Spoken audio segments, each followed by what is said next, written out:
Tonight, we're hearing from an employee at Northwest State Correctional Facility, one of more than a dozen to test positive for COVID-19.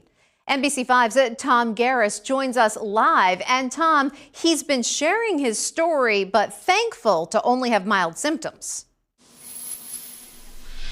Yeah, Stephanie, that's right. Matthew Engels is a shift supervisor at the prison in St. Albans and tested positive late last week. Now, in the interview that you're about to see, he didn't want to get into prison operations and things like that.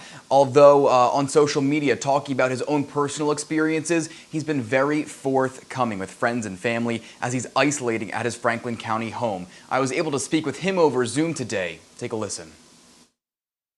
If you could just kind of run down the symptoms that you've had and that you're feeling now, kind of how has that progression looked over the past, week or so? So the first couple days I slept like 12, 14, 15 hours a day, started feeling better. A lot of lethargy, that my sense of taste went and my sense of smell went. And that was on Saturday.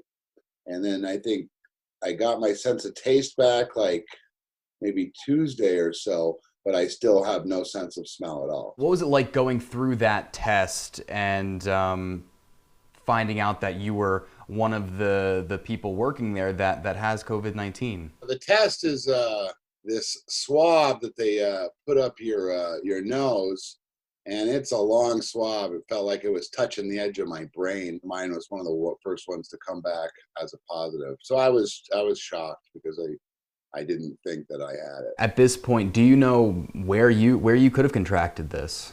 It could have been at my workplace, or it could have been on the street. I think just the fact that I was asymptomatic, and I think the nature of this particular illness is that they've only been testing symptomatic people. So I think there's probably, hundreds, if not thousands of people that are walking around who are asymptomatic, who are carriers. So you've been at home for a few days now, and it looks like you've been providing some daily updates for friends, family on Facebook. What have you been doing, and why have you been doing that? There were a lot of people that had questions about what the symptoms were, what I felt like, because, obviously people were nervous. Today is April 17th. It's a Friday, apparently.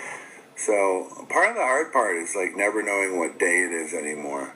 So I started doing daily updates, 2 or 3 minutes, just talking about how I was feeling, what my symptoms were, how I was feeling today. Other coworkers have obviously come down with this too. Have you been kind of communicating with them at all about their experiences? And if so, kind of how has that been going? We, just talk about our days, our symptoms, rage about how bored we are. It's good to reach out and connect with the people you work with to see how they're handling stuff, because it's hard to be at home nonstop. If you could tell people that are worried right now one thing, what would it be? We really need to buy into whatever it takes to flatten the curve, and that's what I would say. I'd say, realize that this isn't just going to disappear, and that you really got to take preventative and protective steps to protect yourself and your family.